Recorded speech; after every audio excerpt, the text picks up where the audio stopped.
So, Darren, first of all, not the result you wanted against Needham Market, knocking Yeovil out of the FA Trophy. What have you and the team done since, to get the spirits high and ready for the game against Wrexham? Well, we've just trained. I like these questions. I always think on the outside, looking in, what people actually think goes on at a football club. We train very hard. The biggest disappointment with last week is probably realising what we already know. Our conversion of chances is very poor. Our goal scoring this year has been poor. 22 goals in 21 league games is quite a unique thing for me. Normally my team score lots of goals but concede lots.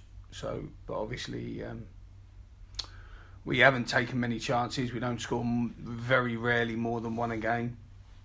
Stats tell you that as well, in an obvious form. And I think the fact that we allowed it to get to to penalties, it always opens up the unthinkable. But look, fair.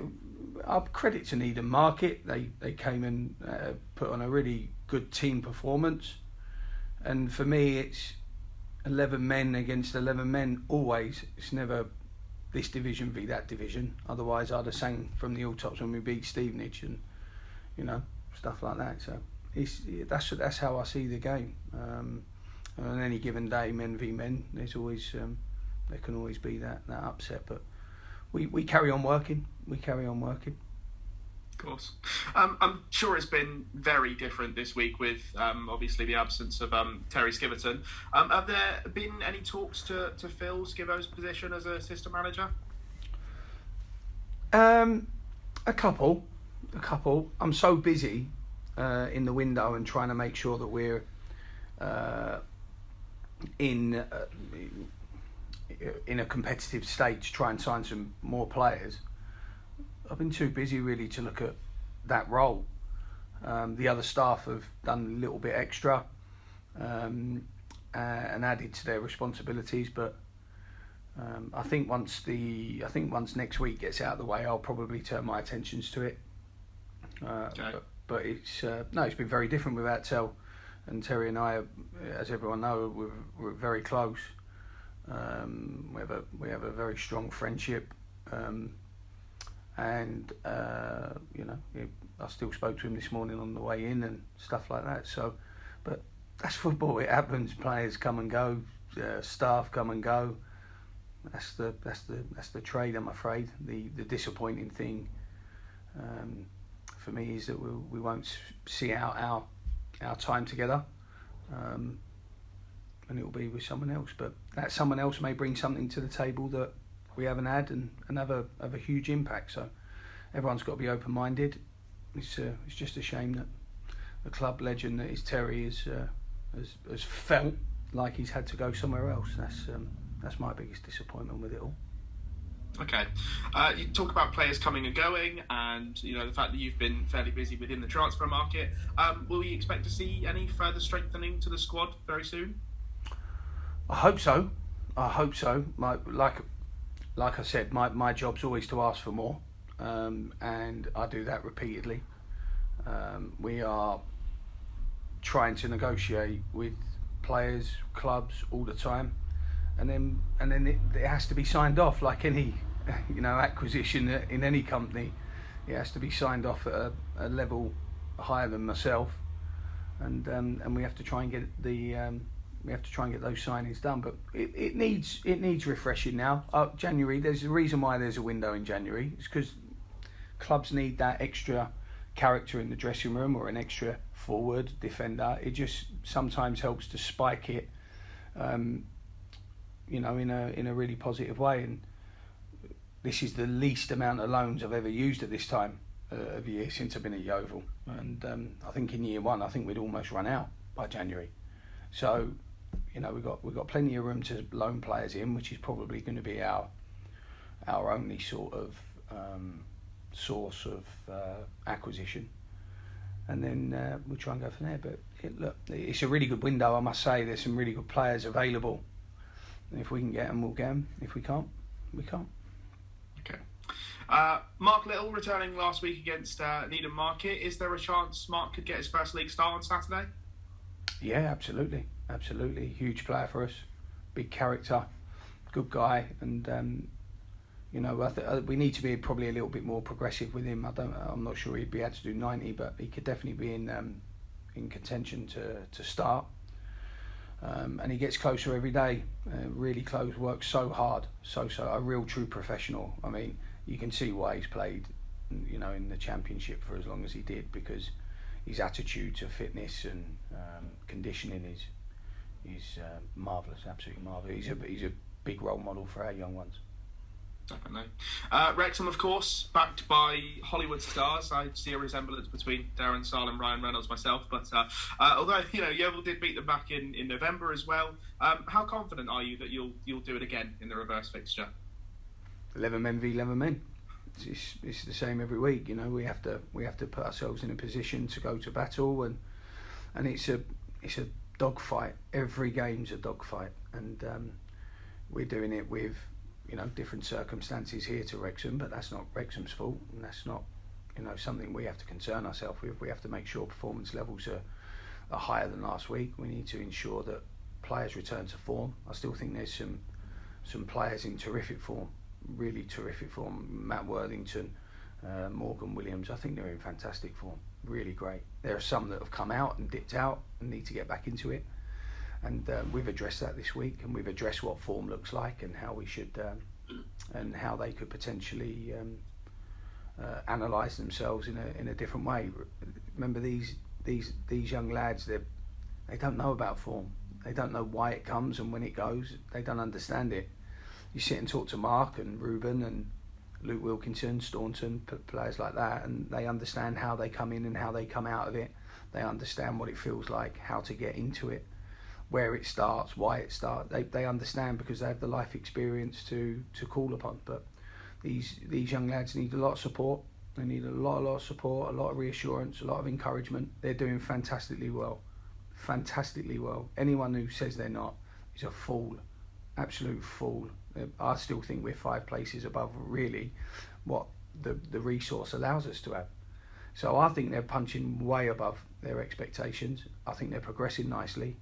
And it would, in an ideal world, be great to start forging a foundation that sees a lot of these players have another year with us next year. That would be in my ideal world, because the good work we're doing with them and the experience they're getting, having to play week in, week out, is unrivaled. It's unrivaled, and these are the types of instances where we should really be thinking about building that strong foundation with these young players. Well, thanks, Darren. Appreciate your time. Thank you. Morning, Darren. Morning, How's it mate. going? Yeah, all right, you? Yeah, not too bad, mate. Not too bad. Without wanting to sound too gloomy, it must have been a difficult week for you last week. I mean, you lost the game against Needham, and then the news of Terry broke. I mean, how much of a blow is losing Terry to you? Well, that unfortunately wasn't the worst part of my week last week. The worst part of my week was having a family funeral in the northeast and saying goodbye to a very much loved member of my family. And so, unfortunately, Terry and Needham come a distant second and third. So, I'm not too gloomy. I'm very grateful for my family. I'm very grateful to be in my position and the job that I can do. Terry leaving is, unfortunate, but it's part of football, I'm afraid. The fact that everyone, quite rightly so, has celebrated what a contribution he's made to this football club, but I've seen Terry booed off the pitch. So, he was in the academy when I got here. He was head of coaching, wasting all of his experience and talents, in my opinion, not on the touchline in a first team arena. So Terry having that life back and being given that opportunity to compete, because he's a competitive animal, Terry. I mean, if it's not about winning and losing, he's not interested. So giving him that fire and that life back into his weekly routine was it's incredibly satisfying for me to see him come and do that. And he made a huge contribution to us and to myself, and we stood very much side by side when Lee died, and kind of carried each other through that horrendous period. Needham Market, look, in the scheme of what I've just discussed, is a game of football. People can criticise me as much as they want about that statement, but when we're talking about life and death, and we're talking about the bond of a club legend, Needham Market is a game of football. We must move forward, we must be positive, and we must try and celebrate Terry's contribution to us this season by playing better and winning more games. But the Needham Market game in last week came a distant third to the other two. You mentioned about the lack of goals. You've got sort of two of your main strikers back now in Joe Quigley and Ruben Reid. Are you hoping that fitness issues won't come into play now and they'll get a good run in the team? Well, they've got to be fit enough to get in the team. That's first. That's the biggest thing with the energy in which the team has to play at to reduce our limitations. They have to be fit enough. I mean, Jordan Barnett's fitness levels and Matt Worthington's fitness levels are the standout example of that, and they've got to be able to compete. They've got to be able to cope with the intensity that those in particular set for the team. So they've got to do that. But Joe's had enough games this year. Yes, he scored. He's still our top goal scorer with the penalties that he scored. And Ruben's had a really unfortunate injury pre-season, which for a 33-year-old, people don't realise how much that sets you back when you don't have a proper pre-season. And Ruben was as fit as I've ever seen him in that pre-season last August, July. And to get the unfortunate injury he did was heartbreaking, really, for him and for his teammates, because he's a big influence. But Addy's done a great job, and it's not Addy, Joe and Rubens, it's not all of them. Yes, they are the centre forward, so they have to be responsible for taking chances, but with the team, the way it's designed, or the way it's had to be designed, it's, like I said, technical quality is a premium, and sometimes you don't quite get the opportunity to have that premium, but it's the team's designed on athleticism and work ethic and commitment, because that's the framework we were able to work with. So I think it's more of a team thing. Max Hunt has to contribute more from set plays. Josh Staunton more from set plays. Scored 1 goal in a Yeovil shirt. Josh, that's not enough. Morgan Williams has to start attacking the ball better. So there's lots of areas in which we can have more routes to goal, and we're trying to improve them day in, day out. Still, rumours persist about the situation, and statements were made last week or this week. Any news on that? Can you give us any help on that? I know less than anyone. I just work. My job's to work. It's not to worry about who's in charge. It's not to worry about who's coming in or not coming in or maybe coming in. And all I know is there's been a lot of rumours for a long time, and we are where we are. Yeah, no, it's just a frustrating sort of side issue that you could well do without. I would have thought, from the point of view of preparing the team and just getting everybody behind you. You want one focus, and that's winning games, isn't it? Listen, this is really important. The players are behind me. I'm behind the players. That's the only support we need in our dressing room. All of the rest of it is noise. It's just all noise, and we have to learn to block that out. Does it get difficult at times? Of course it does. Very few of these players have been through something like this, but we have to make sure we go down the tunnel, because I'd say by hook or by crook, whether we play well or not, if we lose games, we get criticised. Whether there's Scott Priestnall's the owner, John Fry, Norman, whoever it is. So we have to concentrate on performances on the pitch. And honestly, if I knew anything, I would tell you all. I'm pretty open. I think people will know that. But our focus is trying to keep punching above our weight and that's hard enough as it is. So we'll just focus everything on that. Well, all I can say is keep punching them down, and let's hope for a knockout on Saturday. Keep getting punched. That knows. Best of that Saturday, though. Seriously. Thanks, mate. Morning, Darren. How are you doing? Yeah, good. You?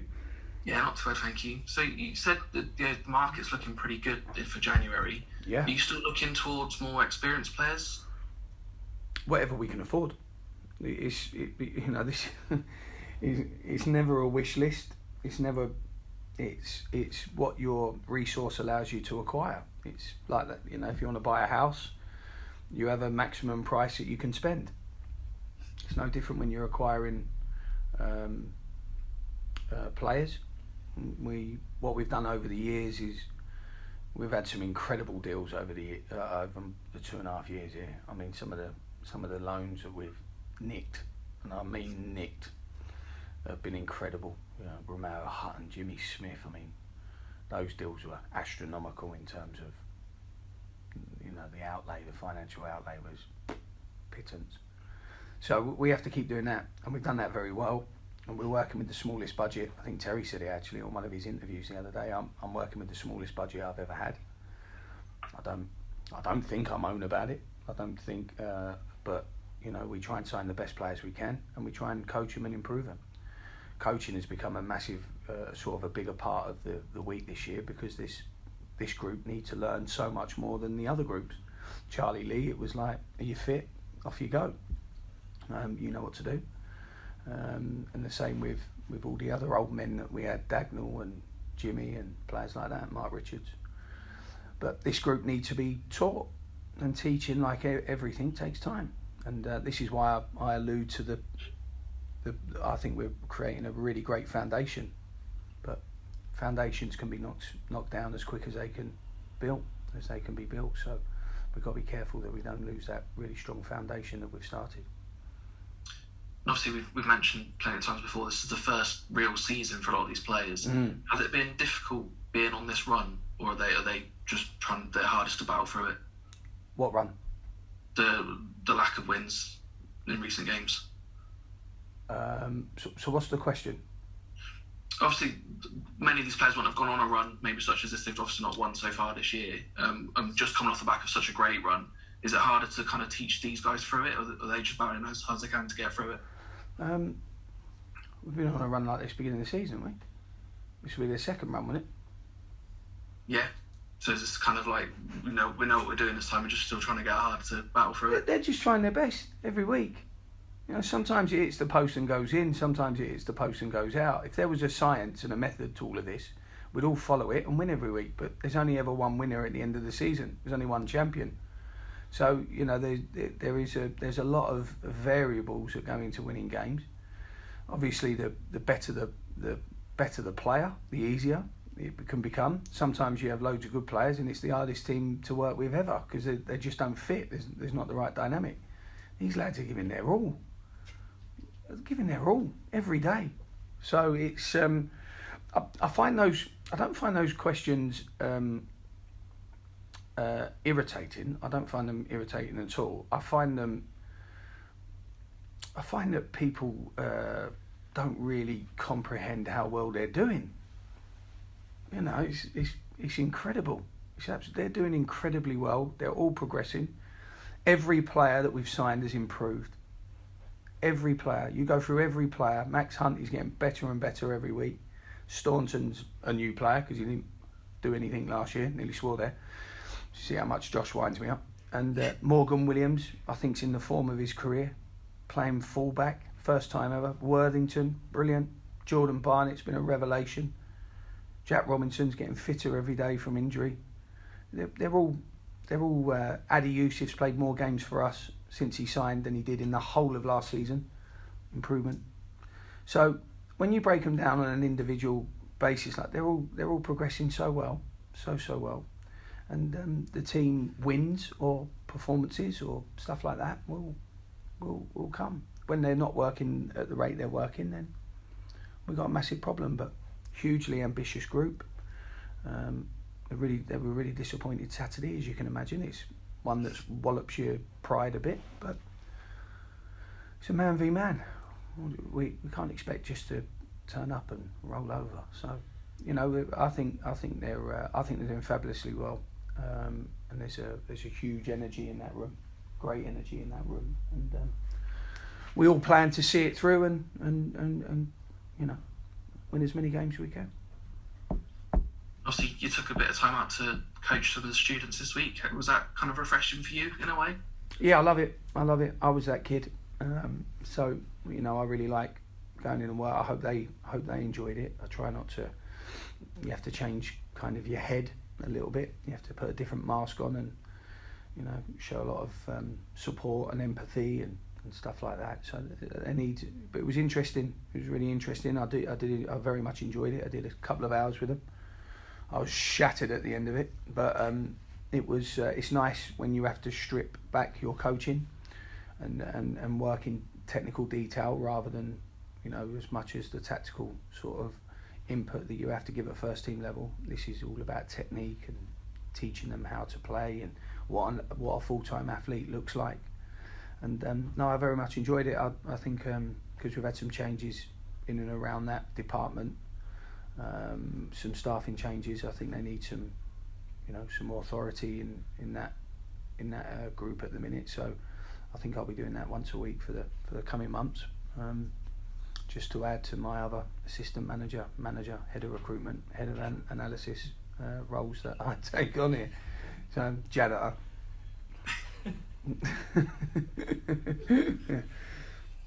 Keeping the club afloat, Darren. Well, best of luck. Absolutely. Saturday. Single-handedly mad.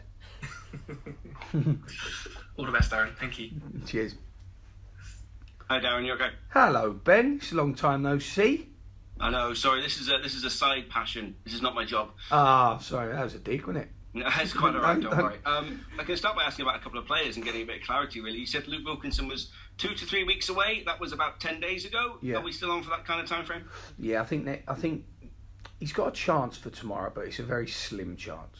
And knowing Luke, and Luke's like a fragile old toy now, isn't he? So we got to be careful with him. So I doubt tomorrow. He's going to train today. I doubt we'll risk him tomorrow, which is ironic because he was in the same place. I think the last time he played Wrexham, I think I wrapped him up in bubble wrap. But he should be good for next week. He should be good. Which when he came off at Southend, that scared the life out of me. That one. So for him to only have missed a couple of weeks has been probably one of the nicest parts of the last couple of weeks. Charlie Wakefield missed the Needham game through illness. Has he had a full week and prepared to go for tomorrow? No, he hasn't had a full week. He's had a problem with his back. Again, when we was talking about Addy, Charlie's played more games for Yeovil than his other 4 clubs combined. So he's feeling the effects now, I think, of playing week in, week out, and the intensity in which that he plays for us. I mean, he's incredibly intense. Charlie gives great energy and speed to our play, and I think he might start to feel the effects of that. So we've been quite careful with him this week. I do expect him to be available, healthy tomorrow, but I'm not sure in what part, whether he'll start or come off the bench. And then just the 2 other loans that we think have now concluded, Jaheim Headley and Dylan Barnes, they both returned to their parent clubs permanently. Both have returned, yes. And then the only other one was that Sonny Blulow Everton's loan was officially up after Needham Market. Yeah. Has that been extended? Have we got him for a longer period of time? Has that been confirmed? Yeah, that has. That will go out today, I would have thought. We've had some staff shortages in administration this week, so are you doing that as well? Yeah, probably. Yeah, might as well. I've got a typewriter somewhere. I could do that. No, Sonny is done, which is great for us. I mean, I always think with players like Sonny, Jack Robinson, I always think you see the best part of their season in the second half. Once they've settled, once they've adapted to the senior game, once they've adapted to our game. So if we're hopefully on the lines of seeing an even better version of Sonny, we've got a player. We've got an absolute gem of a player.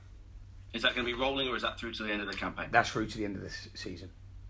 Awesome. The only names that were otherwise missing was obviously young Ollie Hayes played for the under-18s and keeps scoring goals for them. He's scoring a boatload. And Toby Stevens was missing as well. We haven't seen him since his return from Hemel Hempstead. Is he available? Is he okay? Is he in contention? Yeah, Toby was cup-tied last week because of his loan move to Hemel.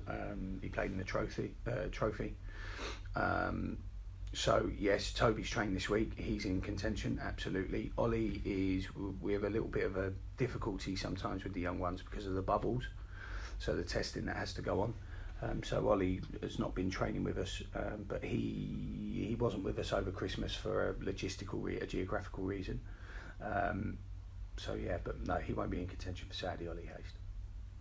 So, with regards to Wrexham then, obviously that game away at Wrexham was one of the highlights of the season. Many Yeovil fans absolutely pinpoint that as being a performance that we'll talk about for potentially seasons to come. Is there any way, shape or form you can use that performance as almost a motivator going into this game? Well, we saw that type of performance. We've seen that type of performance so many times this year already. I mean, I think every win has been that type of performance. Bromley away, Stockport away, a lot of away games, and that's what we are. And if we're to win games, we have to all be at that maximal level. We can't afford to have 2 or 3 have, poor performances. The team has to be in form, and the team in its entirety has to be doing all of the work that it needs to do in order for us to perform optimally. When we come below that level, they haven't got the resource in them, bless them, yet to be able to cope without being at their best. So, the biggest thing for us is getting back into form. Absolutely using hindsight as a tool to try and replicate the feeling. They were wonderful that night. We didn't really have the ball. I don't think we played great in possession, but again, the team's not built to be great in possession. The games that we've really struggled are when we have been expected to take the game to an opponent. That's when we've struggled this season, which I think is typifies the style of the team, if you like. But it was a good performance. We was on the right side of a decision that could have gone either way. The sending off, but we dealt with some big boys and the ball in the box repeatedly, and we'll have to do that again tomorrow because just because they're coming away to Yeovil, Tozer's still going to throw the ball in the box, and they're still going to pile their 8 other 6'4" players into the penalty area. So we're going to have to defend resolutely. We're going to have huge amounts of resilience, and we've got to try and get ourselves back at the intensity and energy levels that we know we have to attain, and all of them have to attain if we're to win games. I was interested hearing you talk about trying to bring players in, and it got me thinking. When you found a player, a young lone player, whoever it may be, wherever they may be, once you've got them in your sights, what challenges are there to try and overcome financially beyond just the wages? Not many actually. It's normally just the wages. But look, lots of players that we want. Obviously, we want the best we can get. So those types of players normally want to see if they can play in the EFL, a bit like Mossy, before they decide whether they're going to come to Yeovil or not. Yeovil is still recognised, especially by the young ones, as being a really good breeding ground or progression for their careers to start, senior careers to start. So we are fortunate that we're fortunate that the contacts that I and Terry have or had, and we can call upon from Man United down to Stevenage, for example. So it's they're all important factors, but the players got to want to do it, and it's weird with loans. They've got to want to come for the right reason. Even this year we've had some loans, and if a loan's just coming here to play to get minutes, it's the wrong reason. It sounds strange. They've got to want to come and win. They've got to want to come and win for Yeovil, and the best loans we've had in my career have all come because they want to come and win games for that club. The kind of their game time is secondary to winning games. Jack Robinson epitomises that. He is fantastic at that, and he's had a real stop-start time really. But Jack drove the wish to want to stay with us, and that was really impressive. Really impressive. Romeo Hutton was the same. James Tilley was the same. All those loans, all those really good ones that we got. Jimmy Smith was different because he was older, so he understood. Those really good ones, they've all come here with a fantastic motivation to win games. So I think if we're doing the best possible ones we can do, I think it will happen right at the end of the EFL window, which obviously shuts for them but doesn't for us.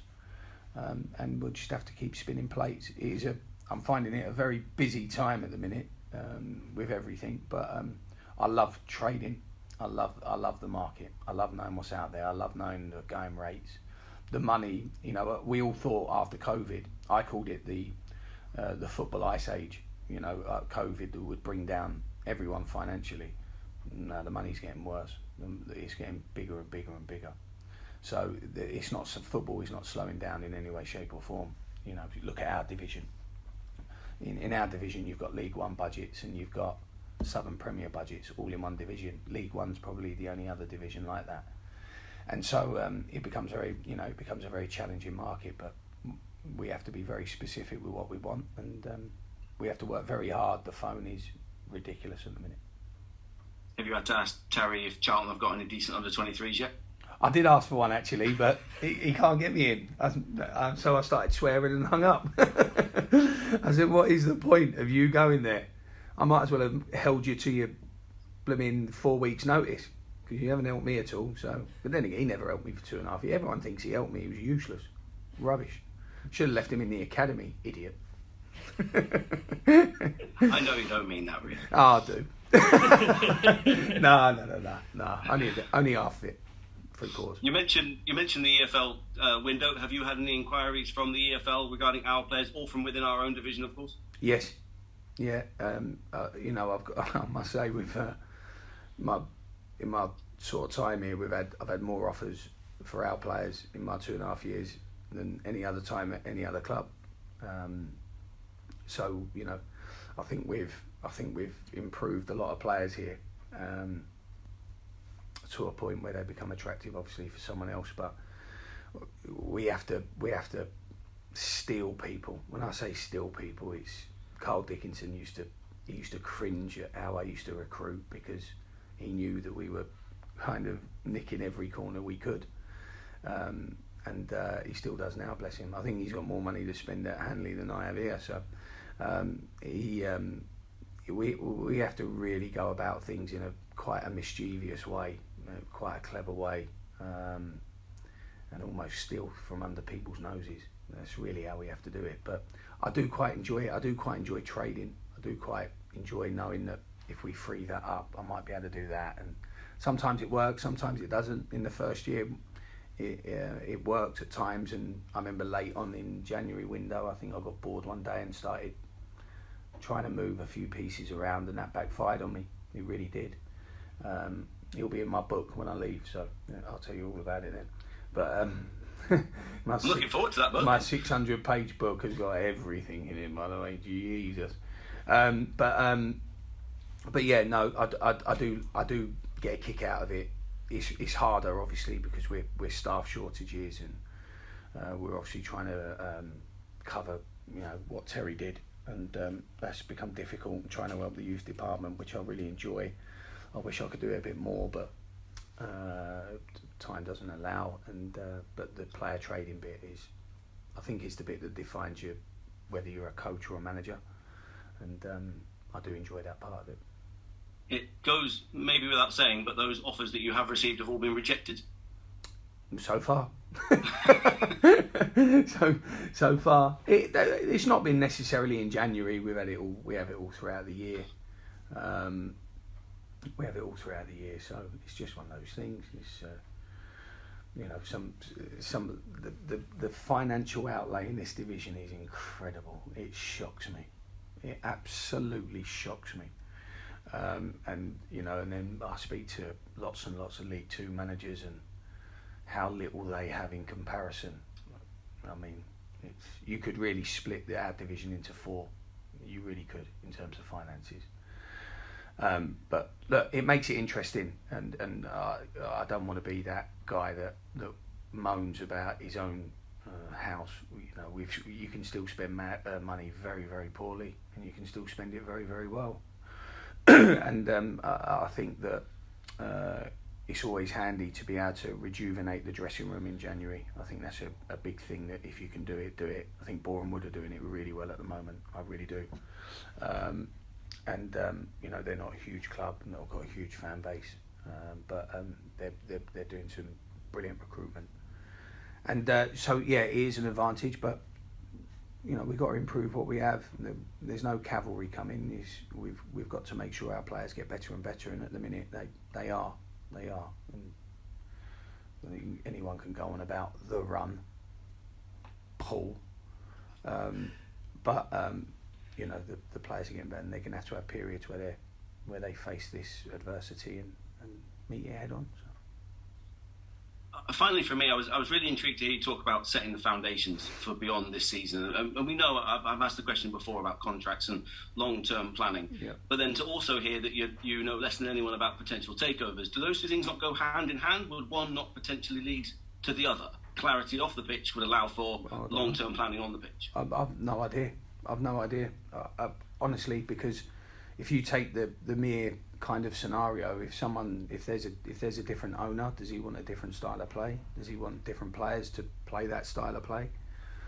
Does he want different manager? Does he want different coaches? Does he, they might want what they want. That's up to them. If they own the club, then it's their right to have whoever they want in the building. That's not a problem for me. But the reason we talk about the foundation is obviously the age and the financial outlay for these players. It's a good chance to have a settled football team in a settled financial outlay in order to have a competitive team, and these boys are just going to get, as long as they keep getting coached and they're supported, they're going to keep getting better, because their experiences they're gathering on a weekly basis are just huge. Huge. I mean, the experiences they've had this year already, the Weymouth penalty shootout, the 2 games against Weymouth, going to Wrexham, going to Stockport, coming through, losing on Saturday. These are all things that define, one's resilience and character. So they're only going to get better with time. So I look at it as there's so much more they need to learn. There's so much more they need to be taught. There's so much more they need to practice. Why not do it here?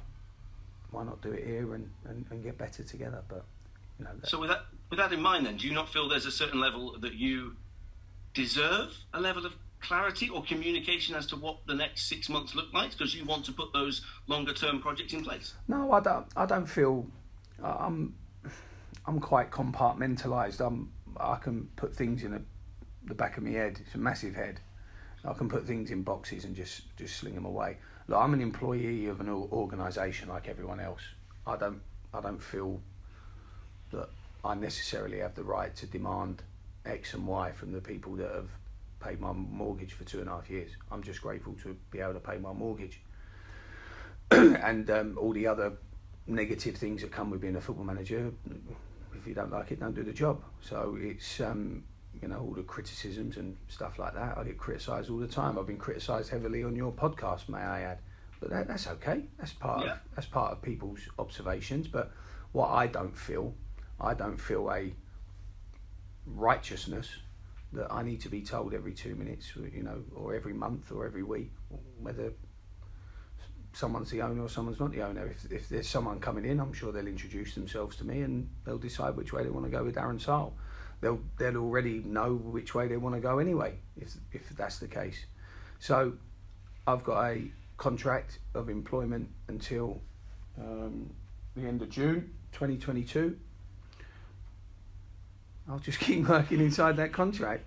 After that, I'll go and build houses or post letters. Honestly, it's part of the game. It's part of the game, and it's like I said, when you put it into context of recent weeks and some of the things that have happened in my time here, it's nowhere near as important as those elements. So we keep working. And by the way, I think the players deserve a manager that's not moping around or being a moany little boy, petulant little boy. They deserve someone who, wants to get out there and make them better. And I think people thrive on that, and I think everyone thrives on having someone they work with that's like that. So, yeah, I want to be that guy. I don't want to be the other one.